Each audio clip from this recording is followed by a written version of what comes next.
Hey there, welcome to Athlete Unscripted with Sidney Deb. I'm your host, obviously, Sidney Deb, and I just want to start off by saying thank you. Really, thank you. Thank you for being here, for pressing play, and for taking a few minutes out of your day to come join this space with me. I don't take your time lightly. I know our lives get busy, which is why in this podcast, I'm not telling you about stats or scores. I'm sitting down with athletes in real time to pull back the curtain and show you who they are and what their lives look like outside of their sport. I'm here to give you an inside look on what happens behind the scenes, unscripted. So whether you're an athlete, a sports fan, or someone who just wants to understand what it really takes, you're in the right place. And this is your space. These are the raw conversations, the unfiltered moments, and the stories that remind us athletes are human first. So welcome to the conversation. This is Athlete Unscripted with me, Sidney Deb, and it starts right now.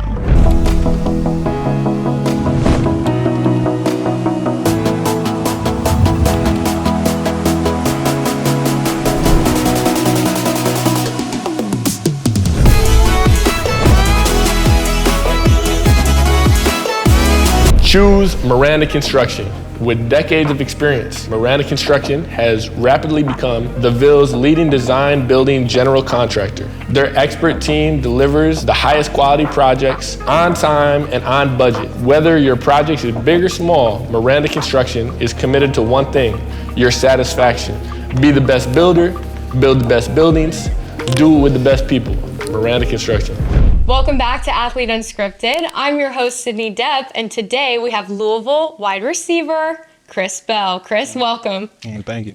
Yeah, super excited to have you. So for those out there watching that don't know you well, tell us a little bit about your journey to Louisville. Like she said, I'm Chris Bell. I'm from Yazoo City, Mississippi. I played football almost my whole life.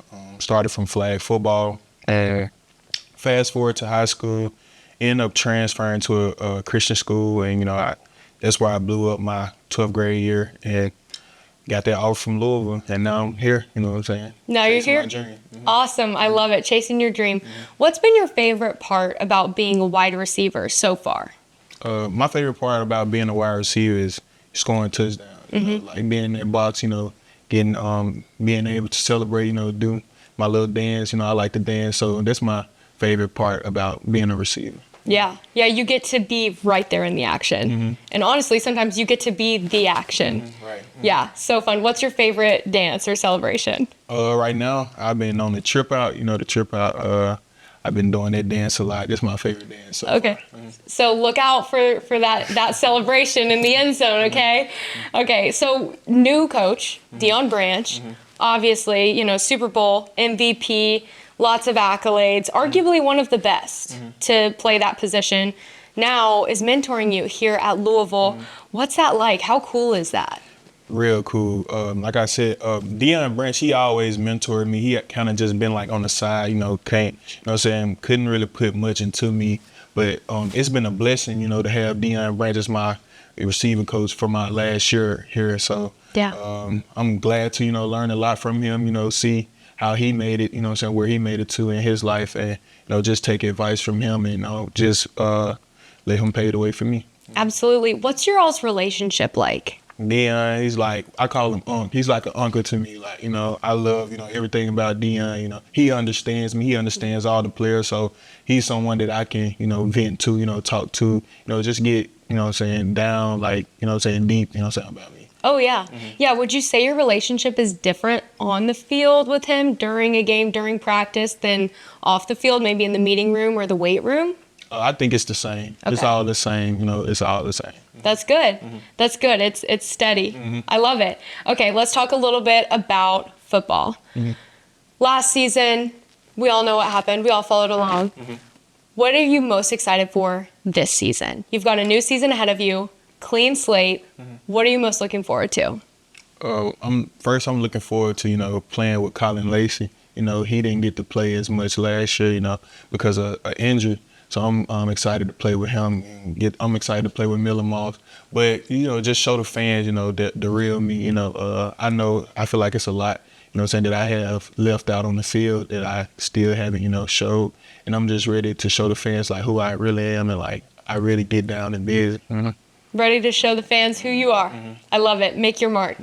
So obviously the spring game just happened. What's clicking right now? Right now, what's clicking for me is just get better, perfect my craft, try to, everyone's not perfect, but try to be perfect, at, what I'm saying, the little things that I do, trying to be a leader, just set example for the young guys and just, what I'm saying, be there for the team. Yeah, absolutely. Be a leader, upperclassman, ready to go. So as a wide receiver, you have to really connect with your QB. And obviously Miller just transferred here. He's new. You haven't really played a season with him. So what's your all's relationship like? How have you and Miller built a relationship so that it translates on the field?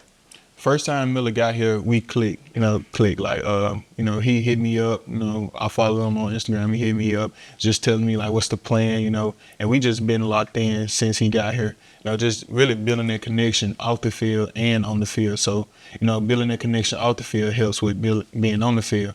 We stay in the same building, apartment, so, we kind of hang a little bit, he's like a best friend to me.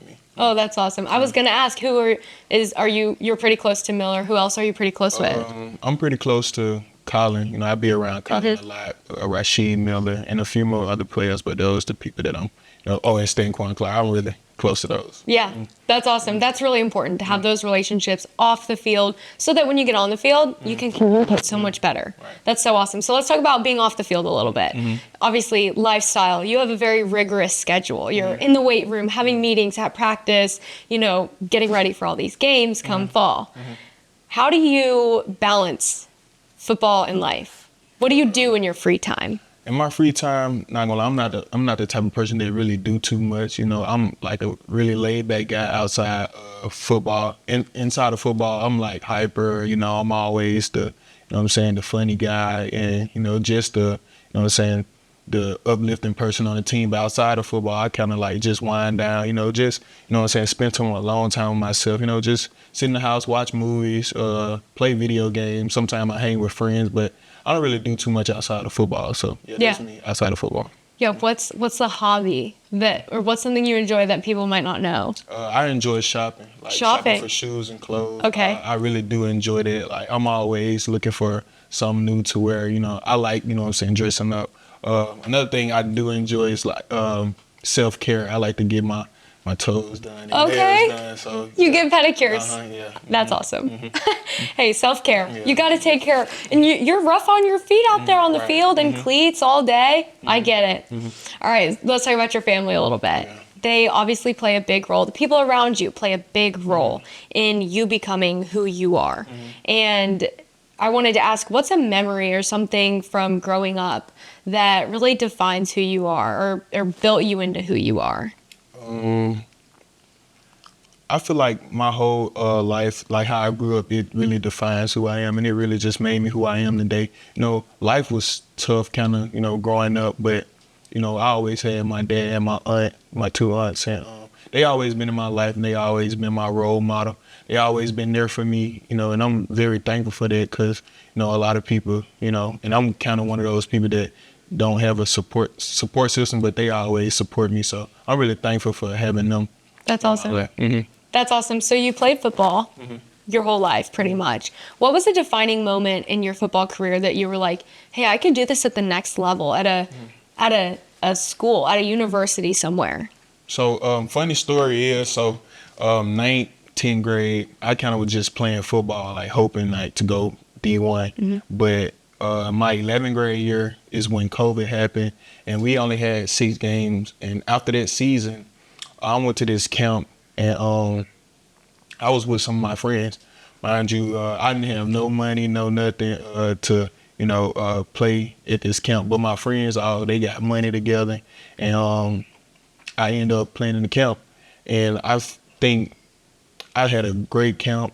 Amazing camp, and that's where I feel like my career kind of took off because there was this 7-on-7 coach there, and he kind of took a chance on me. He was like, "Yeah, we need him, we need him." And I started playing 7-on-7 football, and they started making articles about me, and you know, that's when my name kind of spread it, and then that's when I started getting offers and stuff like that. So I want to say my 11th grade year summer is kind of when football took off for me, and it was like, okay, it's happening, it's finally happening, and I was very thankful for that. That's awesome. You just need someone to take a chance on you and believe in you. I love it. That's awesome. So you grew up in Mississippi. Talk about growing up out there. You know, what's the culture like? How did being in Mississippi shape you into who you are? In Mississippi, I'm from Yazoo City. It's a small town. You probably never heard of Yazoo City, but I haven't. It's a very small town. It's like not a lot of stores. We got a lot of fast food restaurants. It's the country basically. It's country area. But growing up, we always just found anything to do as kids, you know, whether it was football, whether it was hide go see, whether it was, you know, we always woke up Saturday morning and just found something to do, like to have fun. And, you know, this what kind of, you know, just made me what I am. I came from nothing, so Louisville is like something different for me, and it's like kind of amazing to me. Yeah, I was going to say, what's the biggest difference you've seen from living there, growing up there, to being here in this big city? Just the city life, like in the buildings, you know, we don't got like tall buildings, like we don't have malls, or we don't have like, you know, clothing stores. This has been different to me. You have plenty more options in Louisville than in Yazoo City. Oh, absolutely. It's a big city. I'm not from here, so I get it. Yeah. I just came here, so it's a big city, I'll tell you that. So obviously you're new to Louisville. I mean, within the past couple of years, what's something you've learned about yourself since you have come to school here, since you've lived here and moved here? I think something I have learned about myself is I can be alone. I'm like, I can be without my parents and stuff like that. That's something I think I can learn by myself. That's good. You mentioned your parents, and are you close with your dad? Yeah. Okay. What is something that your dad has taught you or what is something he instilled in you that you've carried with you for so long? My dad, he always was kind of the type of guy to, you know, just let me, you know, kind of do what I want to do, but he was always strict on me. One thing that he instilled in me is no matter what you do, you know, always make good grades. And I feel like, you know, if I fail a test or anything in college now, I feel like, you know what I'm saying, I just go back to my dad like, dang, like, you know, I gotta pass, I gotta pick this up. You know, he always instilled in me good grades. And that's something that I took with me into college. Yeah, because you're a student athlete, student before the athlete. So that is really important, and always show up in the classroom. I think that's really good, and that's really important. That's good advice. That's good. So how, on the flip side, talked about being a student, talked about being an athlete. How has the coaching staff here and the support staff here in the Louisville football program, how have they helped grow you and shape you and make you better? They helped me by kind of just taking their time with me. Like they understand me. You know, a lot of people, you know, don't know what goes on inside of the, you know what I'm saying, the locker room, and like just the, you know what I'm saying, the facility. Like they kind of, you know, they understand me and they take their time with me. They know, you know, things I got to work on. They help me work on those things. You know, they tell me where, you know what I'm saying, I'm wrong at. They tell me when I'm right. You know, they congrats me, but they also push me to work hard. And, you know, so that's what I love about this coaching staff. No matter what, they never, you know, they gave up on me. No matter if I have a bad game, a bad practice, they always, you know, let me know, like, what can I do better, or how can I fix this or that. That's good. People that hold you accountable for the good things and the wins and the failures. Right. Yeah. What is a moment that you would say was a failure or a loss that you could turn into a learning moment or a win? I say the moment that I can, there was a failure, well, just for me and for the team, is I want to say my sophomore year when we played Kentucky, I acted ridiculous. Like, it wasn't even about football at that moment. Like, I was just out there, just out there for the rivalry, just playing for the rivalry. And like, I look back on it, I wasn't playing football, and I was just out there and just kind of just beefing because it was a rivalry. But it turned into a win my 11th grade year. which is this past year. I came back Kentucky and I had a pretty good game. I didn't let them get in my head. I was being a leader. Showing the fans and the people the really me, because that wasn't me. And so this is something that turned to a win for me. Yeah, that's good. That's good. What are you most looking forward to this upcoming football season? I'm looking forward to having a pretty good season, but making it to the ACC championship and hopefully the college football playoff. Yeah. That's what I'm looking forward to. How do you set your mind? How do you set your goals in your mind? Are you someone that writes them down? Are you someone that aims for 1% better every day? What is your driving factor to be better, to show up every single day? Because it gets tiring. How do you keep going? So for me, how I set my goals is, we have winter workouts, spring ball, we have summer workouts, and we have fall camp, we have season. So every session of, those things like spring ball, like I write my goals down. I'll be like, okay, so this is what I need to work on today. And this is what I'm going to try to get better at today. And, just kind of try to better myself, at all those little things. And I kind of check those things off, like after, like spring ball, like one thing that I was hoping like to get better on and work on is my emotions and controlling those and being a leader. And like, that's something I feel like I got better at, and just, catching the ball, making plays, being consistent. Those are some things that I wrote down, as goals. And I feel like I really have achieved those goals. And I still got a long way to go, but I'm doing good so far. I love it. That's great. That's awesome. Well, last question. What is one message you have? Actually, I take that back. Not last question, second to last. What is one thing about you that nobody could look up? A fun fact, something from your childhood, growing up? I think a fun fact about me is a lot of fans and people think like I'm just this overly like just grumpy, mean person, just because like my attitude on the field, but down deep inside, like I'm really like good at heart. Like I'm very caring. I care about other people, just because like, I'm blocking and putting these players to the ground. And yeah, you're out there, you're locked in. But I really care, I really care at the end of the day. And this is something I want the people to know. That's so good. Now last question. What's one message you would give to Card Nation? Let me see. One message. You can think about it for a second. Yeah, one message I can give to them is I love y'all for everything that, y'all have done for us and the team. I'm glad that y'all never gave up on me, and I'm thankful for y'all support. Thankful for y'all taking me in and just, taking me in with open arms. No matter the wrong I do and the bad I do, I really appreciate y'all. So awesome. Well, thank you so much, and thank you so much for tuning in. We'll see you guys next time. Thank you.